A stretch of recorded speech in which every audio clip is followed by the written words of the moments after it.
தலைவர்களுக்கல்ல, வீர வணக்கம் மாபெரும் தலைவர்களுக்கல்ல, உங்களை போல் என்னை போல் இந்த பொது ஜனங்களுக்கு தான் வீர வணக்கம். அதோ இந்த போட்டோவில் தெரிகிறது, இவர்கள் எல்லாம் ஏதோ மாபெரும் வீரர்கள் அல்ல நண்பர்களே, சகோதரர்களே. இவரெல்லாம் உங்களை போல் எங்களை போல் விவசாயிகள், ஏழை எளிய மக்கள், ஆட்டோ ரிக்ஷாக்காரர்கள். இப்படிப்பட்ட மாவீரர்கள் எல்லாம் நம்மளுக்கு கொடுத்ததுதான் இந்த சுதந்திரம். அன்புக்குரிய சகோதரர்களே, மொழிப்போர் தியாகிகள் என்றால் அதுதான், நம் மொழிக்காக தியாகம் செய்தவர்கள். மொழி என்பது ஒரு அடையாளம், அடையாளம் என்பது ஒரு சுயமரியாதை. அந்த சுயமரியாதையை எப்போதும் எங்கேயும் நாம் இழக்கக்கூடாது. அப்படிப்பட்ட ஒரு சுயமரியாதையை நமக்கெல்லாம் கற்றுத்தந்தவர் தான் பேரறிஞர் அண்ணா. பேரறிஞர் அண்ணாவும் அன்று திமுகவை தொடக்கின நாள் அன்று புரட்சி தலைவர் எம்ஜிஆர் அவர்களால் தான் அந்த இயக்கம் ஆட்சிக்கு வந்தது. அதற்கு பேரறிஞர் அண்ணாவே சொன்னார், தம்பி ராமச்சந்திரா, நீ ஒரு தாட்டி மூஞ்சியை காட்டியிருப்பா, நாம ஜெயிச்சிருவோம். புரட்சி தலைவர் மூஞ்சியை காட்டினார். நம்ம அன்றைய இயக்கம் திமுக ஜெயிச்சிச்சு. அப்புறம் என்னாச்சு? தம்பி சொன்ன மாதிரி தில்லுமுள்ளு திமுக, தில்லுமுள்ளு கருணாநிதி அப்படியே நடிச்சு முதலமைச்சர் ஆனார். முதலமைச்சராகி நம்ம இயக்கம் ஆரம்பிச்சிச்சு. அதுல துரோகம் செஞ்சுதான் நம்ம இயக்கம் ஆரம்பிச்சிச்சு. நம்ம இயக்கம் ஆரம்பிச்சு நம்ம இருக்க இது சாதாரண இயக்கம் கிடையாது. அன்புக்குரிய சகோதரர்களே, இது மக்களுக்காகவே வாழ்ந்த இயக்கம். அன்புக்குரிய சகோதரர்களே, நான் பொய் சொல்லவில்லை, நீங்கள் யோசித்து பாருங்கள். புரட்சி தலைவர் இருக்கிறார், அவர் குடும்பம் எங்கிருக்கிறது என்று அரசியலில் சிந்தியுங்கள். புரட்சி தலைவி அம்மா இருந்தார்கள், அவர் குடும்பத்தினர் யாராச்சும் இருக்கிறார்களா? இன்று புரட்சி தமிழர் எடப்பாடியார் இருக்கிறார், யாராவது இருக்கிறீர்களா?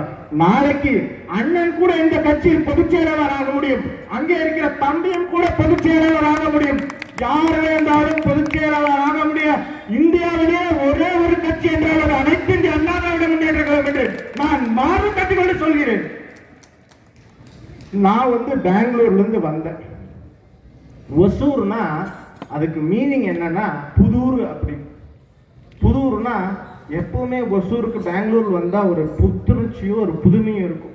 இன்னைக்கு ஒசூருக்குள்ள வந்தா எங்க பார்த்தாலும் குப்பையும் சாக்கடைதான் இருக்கு.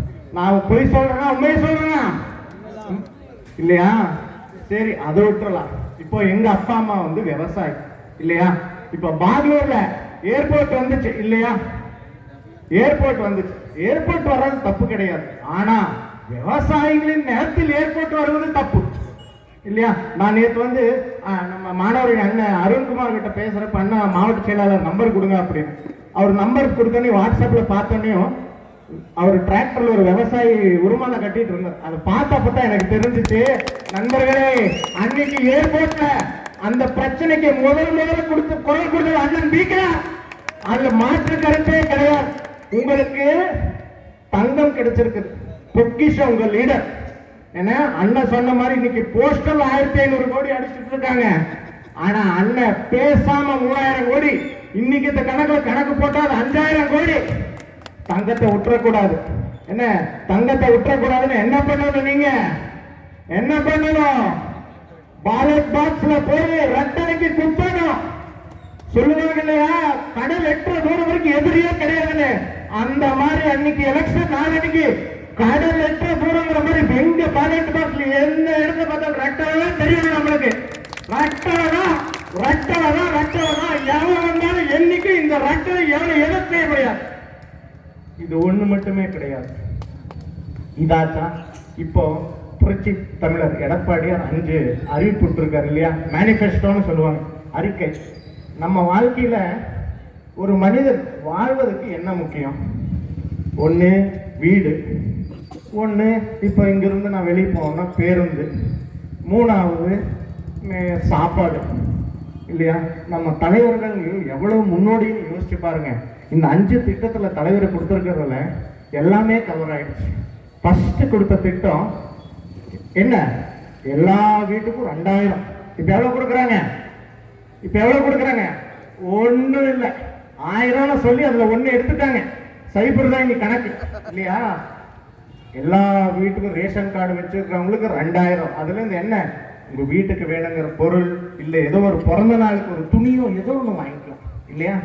2வது வீடு, யார் யாருக்கு வீடு வசதி இல்லையோ, இப்போ இங்க அஞ்செட்டி இருக்குது, பாகலூர் இருக்குது, இந்த மாதிரி ஊர்ல இருந்தவங்களுக்கு தனி காங்கிரீட் வீடு. அதே ஒசூர் டவுனு, சேலம் டவுன், இந்த மாதிரி டவுன்ல இருக்கிறவங்களுக்கு அபார்ட்மெண்ட் ஸ்டைல் வீடு நம்ம இயக்கம் கொடுக்க போகுது. இது வந்து திமுக கார கனிமொழியும் அப்புறம் மிச்சவங்க என்னன்னாங்க, அப்படியெல்லாம் நிறைவேற்ற முடியாதுன்னு சொன்னாங்க. 303 திட்டத்தை கொடுத்துட்டு, அறிவிப்பு கொடுத்துட்டு 3 நடத்துற கட்சிக்கு நாங்க கிடையாது. 10 திட்டம் கொடுத்தாலும் 10க்கு 10 நடத்தி காட்டுற ஒரு இயக்கம் அதிமுக. ஒரு சின்ன கதை நண்பர்களே, 1498ல வாஸ்கோட காமான்னு போர்ச்சுகீஸ்ல இருந்து ஒருத்தர் நம்ம ஊரை அப்படியே சுத்தி பார்க்க வர்றார். அவர் முதல் வந்து கேலிக்கட், நம்ம பக்கத்து மாநில கேலிக்கட்ல இறங்குறார். அவர் வந்த பிறகு அவரை பார்த்து நம்ம ஆளுங்கெல்லாம் ஏனும் கேட்கல, எதுவும் கேட்கல. அவரு நினைக்கிறானா வாஸ்கோட காமா, என்னடா நம்ம வெளியூர்காரன் வந்துட்டோம், ஒரு கல்லியும் அடிக்க மாட்டேங்கிறானு, எதையும் கேட்க மாட்டேங்கிறானு. அதனால என்ன தெரியுமா பிரச்சனை? 200 வருஷம் வெள்ளக்காரன் நம்மள ஆண்டா. எதுனால? கேள்வி கேட்காதனால. பொறுமைங்கிறது எல்லா டைமும் நீங்க பொறுமையா இருக்க முடியாது அன்புக்குரிய சகோதரர்களே. பொறுமைக்கு ஒரு எல்லை உண்டு. நீங்க அப்படின்ட்டு நான் உங்களை கல்லோ இல்ல திமுக மேல அடிக்காதீங்க. ஏன்னா அவங்க வந்து சும்மா இருக்கிற அந்த சவுக்கு சங்கர் யூடியூப்ல பேசுறவனையும் எடுத்து ஜெயில போட்டாள். ஏன்னா அவங்ககிட்ட எல்லாம் அப்படி பண்ணக்கூடாது. உங்க கல் எது? வாக்கு பெட்டி தான் கல்லு. அடிக்கிற ஒரு ஓட்டு ரட்டலைக்கு விழுந்து, அதுதான் உங்களோட பொறுமையின் ஆதாரம். அதுதான் தான் இருக்கும். இது ஒண்ணு மட்டுமே கிடையாது நண்பர்களே. யோசிச்சு பாருங்க, திமுக இங்க திருடிட்டு இருக்க, அந்த காலத்துல வெள்ளக்காரன் இருக்கான். நம்ம கிட்ட என்ன இருக்குது? ஒண்ணும் கிடையாது. உழைப்பு மட்டும்தான் இருக்கு. அந்த உழைப்பையுமே இந்த திமுக இருக்குதுல்ல, இந்த சூரியன், நார்மலா சூரியன் என்ன பண்ணும்? சூரியன் வந்து நம்ம வேர்வை எடுக்கும் இல்லையா? இந்த திமுக வந்து வேர்வை எடுக்காது. இது மக்களின் ரத்தத்தை ஈரும் திமுக. இது என்ன? இந்த திருட்டு திமுக மக்களின் ரத்தத்தை குடிக்கும் திமுகவை அகற்றி வாழ்க்கையில் பொன்னகையும் செழிப்பும் கொண்டு வரும் ரட்டளைக்குத்தான் உங்கள் வாக்கு இருக்க வேண்டும். ஏன்னா வாக்கு இந்த எலெக்ஷன், அடுத்த எலெக்ஷன் அப்படி நினைச்சீங்கன்னா கிடையாது. இதுதான் நம்மளுக்கு, நம்ம இயக்கம் தான் நம்மளுக்கு. இது மட்டுமே கிடையாது நண்பர்களே. நாம முடிச்சுக்கிறதுக்கு முன்னாடி ஒண்ணு மட்டும் சொல்றேன். உலகத்துல எத்தனையோ இயக்கங்கள் இருக்கலாம், எத்தனையோ கட்சிகள் இருக்கலாம்.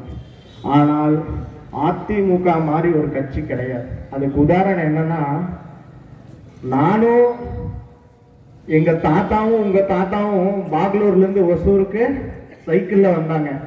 எங்க அப்பாவும் உங்க அப்பாவும் அதே பாகலூர்ல இருந்து ஒசூருக்கு பைக்ல வந்தாங்க.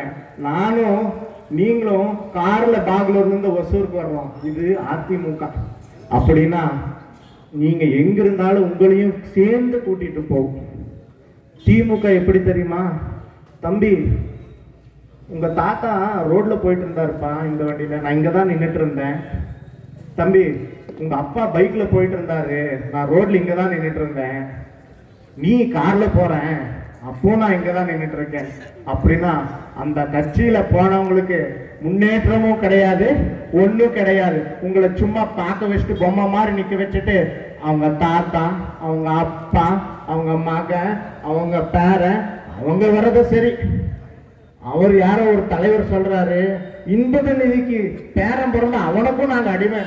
பாருங்களா, இப்படியாப்பட்ட அரசுக்கா நாமெல்லாம் ஓட்டு போடுறோம். போகிறதுக்கு முன்னாடி ஒன்னே ஒண்ணு சொல்லிக்கிறேன் நண்பர்களே, காலம் போய்கொண்டே இருக்கும். இன்னொரு நாள் யோசிக்க கூடாது, ஐயோ நாம் அன்னைக்கு அதிமுக ரெட்டலைக்கு ஓட்டு போட்டோம். நீங்க இங்க ஒருவரும் இங்க இருக்கிறவங்க ஒருவரும் 100 ஓட்டு டர்ன் பண்ணீங்கன்னாவே லட்சக்கணக்கில் எல்லா தொகுதியிலும் நாம லீடு எடுத்து ஜெயிக்கலாம்.